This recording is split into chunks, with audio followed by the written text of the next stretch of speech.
और जो basic theme है फंडामेंटल राइट्स प्रोवाइड किए गए हैं जो स्टेट के द्वारा वायलेट नहीं किए जा सकते एक्सेप्ट अगर प्रोसीजर अलाउ करता है। स्टेट की ऑब्लिगेशन भी बताता है कॉन्स्टिट्यूशन की स्टेट क्या कर सकता है। 3 बताना। पार्लियामेंट्री सिस्टम यानी फॉर्म ऑफ द गवर्नमेंट, मतलब 3 आर्गन मिलकर पूरा चलता है देश। लेजिस्लेचर, एग्जीक्यूटिव, जुडिशरी, मेनली इसी से पूरा देश चलता है। ये कैसे ऑर्गेनाइज होंगे, कैसे फंक्शन करेंगे, किस तरीके से इनका सारा और कार्य होगा, मेन इनके बारे में इन्हीं से सब है एक तरीके से।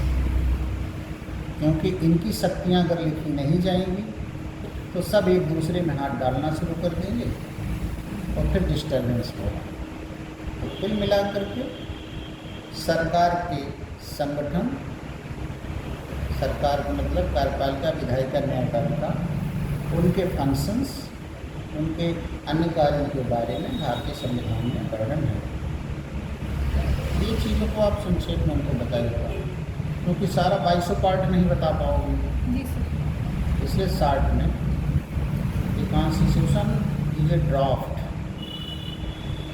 इन विच ड्राफ्ट सरकार का उसमें कैसे गठन होगा, यानी सरकार कैसे बनेगी, उनकी शक्तियाँ क्या होंगी, उसके अंग कितने होंगे, वो अपने नागरिकों के क्या अधिकार देंगे, इन सब के बारे में पढ़ना रहता है। इसी को हम समझाएं। हिंदी भाषा में अपना समझा रहे उसको अंग्रेजी में कर लेना था। समझे बात? ठीक है।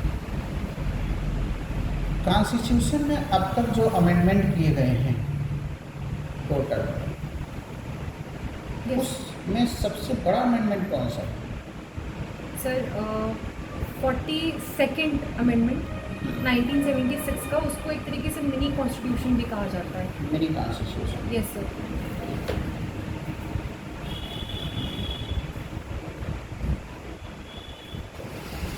चलिए 313 CRPC क्या है? Sir it talks about the power of the court to examine any person who is connected, which the court finds that he is connected with the case in any form. The court can call that particular person. ये sir है 313 sir. 313 का statement क्या बिना न्यायालय में गए भी हो सकता है? मतलब by videography? Sir yes sir, हो सकता है। इस पे एक केस भी था, Prafulla D Desai versus state of Maharashtra, जिसमें सर एक डॉक्टर थे, उनका स्टेटमेंट चाहिए था एंड कोर्ट को लगा था कि उनका स्टेटमेंट बहुत रेलेवेंट है उस पर्टिकुलर केस में मेडिकल ओपिनियन के लिए, तो अमेरिका से रिकॉर्डिंग होकर आई थी, कहीं से डायरेक्ट रिकॉर्डिंग आई थी, तो सर ये रेलेवेंट है, हो सकता है। जी सर। तो जयललिता के मामले में सुप्रीम कोर्ट ने क्यों नहीं अलाउ किया? सर मुझे इसकी इन्फॉर्मेशन। जयललिता के मामले में जयललिता जो है Madras high court, supreme court, हर जगह यानी चोटी लगाती रही। जी सर। लेकिन कोई कोर्ट अलाउ नहीं किया, कहा आपको अदालत में जाना ही पड़ेगा, अलाउ नहीं किया।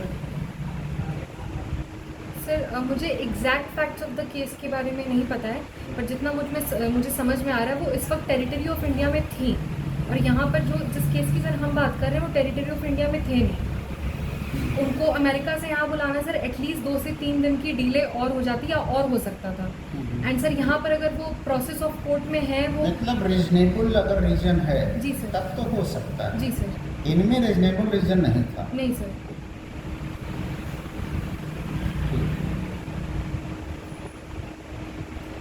313 में केस में उपस्थिति अनिवार्य है। Okay sir. It means through counsel नहीं हो सकता। थ्रो काउंसिल का प्रोविज़न इसमें नहीं है except summon cases. Okay sir. और ये एग्जामिनेशन अभियुक्त के भी हित में होता है। सेक्शन 43 क्या है? Sir, 43 talks about the right of a private person to arrest any person who has committed a cognizable offence or a non-bailable offence in his presence. ठीक है। CRPC में महिलाओं के प्रोटेक्शन के लिए क्या प्रोविजन दिए गए? Sir, first is section 46 में ही बताया गया है कि a woman can not be arrested before sunrise and after sunset except अगर JMFC फर्स्ट क्लास की कोई एक्सेप्शनल सर्कमस्टांसेस में राइटिंग में परमिशन मिल जाए। उसके अलावा से section 164A CRPC immediate medical examination of the woman victim. इसके अलावा सर इतना ही याद आ रहा है। Medical examination. Yes sir. FIR में भी कुछ है? यस सर, FIR में सर इफ शी अगर वो फिजिकली चैलेंज है तो वीडियोग्राफिंग के थ्रू उसकी FIR लॉन्च की जा सकती है if she is a woman and videograph से FIR? Video her statement shall be videograph, ये मतलब था सर। ये FIR की वीडियोग्राफी बनाई जाएगी? सर जो वो स्टेटमेंट दे रही है उसकी वीडियोग्राफी की जाएगी। जो तुमसे हमने सवाल पूछा तो वो आयोग में पूछ रहा है। Okay sir. रेप केस के FIR कैसे होगी? Okay sir. डिसेबल पर्सन जो रेप हुआ है उसकी FIR के बारे में कैसे होगी? क्या है? Yes sir. सर ऐसे केसेस में टेलीफोनिक FIR भी हो सकती है। जो डिसेबल्ड पर्सन है वो कॉल कर सकता है पुलिस को। जो एक्ट में है तुम वही बताओ। टेलीफोनिक पे बताने पर तुमको केस पूछेगा ओके सर। तब परेशानी होगी तुम्हारी। जैसे अगर वो टेलीफोनिक हो सकेगी तो फिर प्रश्न आएगा एक्ट में तो नहीं है, ये कहाँ से जानकारी होगी? तब कहो केस यस सर। केस याद नहीं आएगा तो फंस जाएगा। तो टेलीफोनिक पे अगर वो अपनी तरफ से उठाते हैं तब तो मजबूरी है उस पर बात करना। हम उठा करके अपने फंसेंगे क्यों? ओके। जैसे आप कहेंगे टेलीफोनिक हो सकती है तो फिर वो जानना चाहेगा कि इसका लड़की जानती है कोई केस, किसी केस में हुआ है ऐसा तो नहीं, तो क्या कहोगे? सर केस अभी मुझे सच में नहीं आया। नहीं केस छोड़िए, किसी केस में हुआ है जब पूछेगा हाँ तब सर। किसमें? कोई केस है वो याद नहीं है मुझे। तो फिर फंसेगा ना। Yes sir. तो क्यों ऐसा सवाल लिया जाए? ठीक है सर। हम तो सस्ते में निपटना चाहते हैं।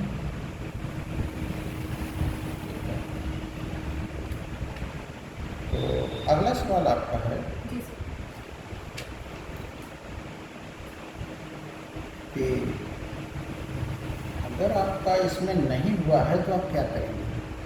APM नहीं होता है तो क्या करेंगे? सर जो भी नेक्स्ट एग्ज़ाम वैकेंसी आएगी जो भी आएगी उसको हम फिलअप करके उसकी प्रिपरेशन करेंगे। मतलब तैयारी ही करेंगी जी सर। और उसमें जो कमियां हैं उसको दूर करने का प्रयास करेंगे। जी सर। चलिए पूछिए। What is RTI? Sir RTI stands for right to information. ये सर और इसकी सर जो स्टैच्यूट है that is right to information act 2005।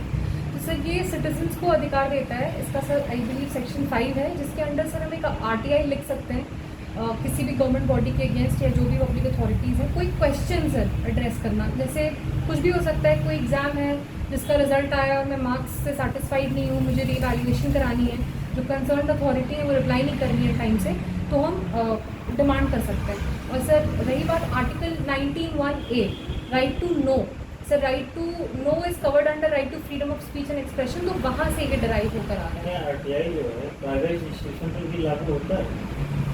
No sir. RTI का कितने दिनों में कोई सूचना सर ने RTI डाली है, कितने दिनों का टाइम लिमिट होता है सूचना? Sir I believe 30 days। अगर मान लीजिए वो 30 डेज में आप उस सूचना से संतुष्ट नहीं है तो उसमें क्या फिर आगे का कंसिडर करें? सर जितना मुझे याद पड़ रहा है, मेरी जो लिमिटेड इन्फॉर्मेशन है, एक्ट में से कोई बॉडी असाइन की गई है, पर्टिकुलर कोई कंसर्न बॉडी बनाई गई है उसी एक्ट के अंदर, तो उनके अगेंस्ट उनके सामने हम एप्लीकेशन दे सकते हैं इस चीज़ के लिए। कितना पीरियड? जी sir. Basic structure of constitution क्या है? The basic structure of doctrine जो है सर ये firstly Kesavananda Bharati versus state of Kerala का केस था, वहाँ से ही आई है। तो सर बेसिक स्ट्रक्चर हम उसे कहते हैं कॉन्स्टिट्यूशन का हमारे, which can the basic features of the constitution which can not be challenged and in